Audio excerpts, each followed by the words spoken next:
Bom, vamos lá. Deixa eu aproveitar que a Helena tá mamada, rotina estabelecida, tá com a vovó, para falar com vocês algumas coisas que são relevantes aí nesse puerpério. E coisas que antes eu mesma não vivi, porque a minha vida na época do Enzo e da Helena, há 10 anos atrás, era muito diferente da minha vida de hoje. Então, assim, começando por zero julgamentos, tá, gente? É muito importante que vocês saibam que o que acontece comigo não é o que acontece com você, mas pode ser que aconteça.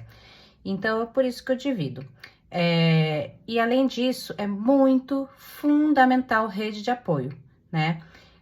Na época que eu tive o Enzo e a Manu, eu tinha uma rede de apoio, hoje eu tenho outra rede de apoio, hoje eu tenho outro momento que faz toda a diferença. Então, vamos ao que interessa, né? As grandes dificuldades aí do puerpério que eu sinto. Vamos começar pelo que eu acho que é mais difícil aí, que é a questão da amamentação e do sono, né? Então, assim, a amamentação exclusiva, leite materno exclusivo, que é o sonho, eu acho que da grande maioria das mulheres, que era meu sonho, que eu nunca tinha conseguido até então, e é a primeira vez que eu tô vivenciando isso, é muito bom, mas é muito, muito cansativo. Então, assim, quem acha que é só flores, é porque só tá vendo post de Instagram. Então, vamos à realidade. O bebê, quando nasce, ele tem um estômago muito pequenininho. Então, ele precisa mamar frequentemente. É lindo a gente ver isso nos posts do Instagram, mas é difícil a gente ver isso na vida, na prática, né? Porque é cansativo. E aí vem os pitacos, né? Você ouve, né? Eu ouvi, imagina, todo mundo ouve. Ai, será que o bebê não tá passando fome? Ai, será que seu leite tá sustentando? E aí a gente tem que ir, para não enlouquecer, literalmente, a gente tem que ir para medidas objetivas. Eu sou essa pessoa das questões objetivas. Então, literalmente, o que você precisa prestar atenção? O bebê é irritadiço? Porque meu filho, por exemplo, o Enzo, ele chorava em demasia. Você via que não tava legal, né? Então, assim, é um bebê que tá o tempo todo chorando, extremamente irritável, é um ponto de alerta. Outros pontos importantíssimos, fralda. Você consegue trocar 6 fraldas por dia de xixi? Tem cocô ao longo do dia? Pelo menos um, mas o ideal é que tenha mais cocô, 3, 4 cocôs no dia. É outro ponto de apoio, né? Para você ver se as coisas estão fluindo. E claro, gente, fazer um controle rigoroso aí da questão do peso nesse início. Então, ter um pediatra para acalmar vocês vai fazer muita diferença, tá? Bom, a Helena nesse ponto tem uma vantagem, de ter uma mãe e um pai pediatras, então eu controlei aqui em casa mesmo essa questão do peso dela para ver se tava tudo fluindo. E aí bate um desespero, porque no início o bebê tem aquela perda de 10% de peso, e aí, depois que ele começa a reganhar. Então, se você tá nesse período de estou na perda ainda, você se sente assim, meu Deus, eu tô fazendo, eu tô acordando, eu não durmo, e o bebê não ganha peso. Mas é porque o bebê tá perdendo e vai voltar a ganhar. Então, tem que ter paciência. E é um grande esforço mental essa questão da paciência. Então, isso é um ponto muito importante. Outra coisa muito importante é que a mãe precisa estar bem hidratada e bem alimentada. Então, por isso a rede de apoio é tão importante. Porque assim, por exemplo, eu estou nas funções da neném. Eu que cuido, eu que dou banho, eu que amamento, obviamente. E só que o fato de ter uma avó que segura no colinho quando ela tá naquela fase de acabou de mamar, e aí você consegue descansar uma horinha ao longo do dia, nossa, isso já faz muita diferença.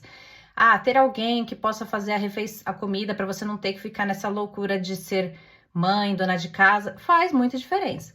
Então, assim, eu sei que não é a realidade de todos, infelizmente, mas isso faz muita diferença. Então, se você é mãe e você tá nessa loucura de ser mãe, dona de casa, tudo, e as coisas não estão, sabe, indo do jeito que você sonhava, cara, não se cobre. É difícil pra caramba, tá? Aí chega a madrugada é um desespero, porque o bebê acorda muitas vezes na madrugada e isso deixa a mulher acabada e tem o dia seguinte que tem que estar bem, né? Então, o pai faz muita diferença nesse momento, porque é aquela coisa, o peito não tem como o pai dar, mas todo o resto o pai pode ajudar. Então, pode fazer uma troca de fralda na madrugada, Se o bebê é muito regurgitador, o pai pode segurar um pouquinho o bebezinho para poder o bebê ficar em pezinho, para a mãe poder dormir um pouquinho mais. Então, tudo vai depender muito da rotina dessa família e do apoio, né, desse pai também. Então, gente, eu acho que isso são as coisas mais importantes. Outra coisa muito importante é que vocês entendam que, assim, a rotina que a gente começa a estabelecer desde já, desde o puerpério, vai ser muito importante para quando esse bebê começar a entender esse ciclo de sono e vigília. Então, assim, a Helena não tem ainda fase, ela tá com 9 dias de vida, ela ainda não entende o que é dia e o que é noite. Mas de dia eu acordo, eu abro a janela, o sol entra, a claridade entra, volume da casa num tom normal, ninguém fica cochichando, vida normal. À noite é para desacelerar. As luzes da casa diminuem, eu peço para as crianças colaborarem com os barulhos, e aí, aos pouquinhos, ela vai entender, não agora, mas aos pouquinhos ela vai entender o que que é dia e o que que é noite. Aquelas casas que não existem rotina, que os pais vão até tarde e acordam tarde, é prejudicial para o sono da criança. E aí, quando a gente pensa numa criança atípica, que não tem nenhum transtorno, já é prejudicial. Agora, se a gente estiver diante de uma criança atípica, né, uma criança com transtorno do espectro autista, por exemplo, isso daí vai ser muito prejudicial, porque a criança já tem algumas dificuldades geralmente com sono, que é muito comum, a comorbidade de transtorno de sono na criança autista. Então, se a família não ajudar nesse ponto de vista da rotina, vai ter mais dificuldades com essa criança.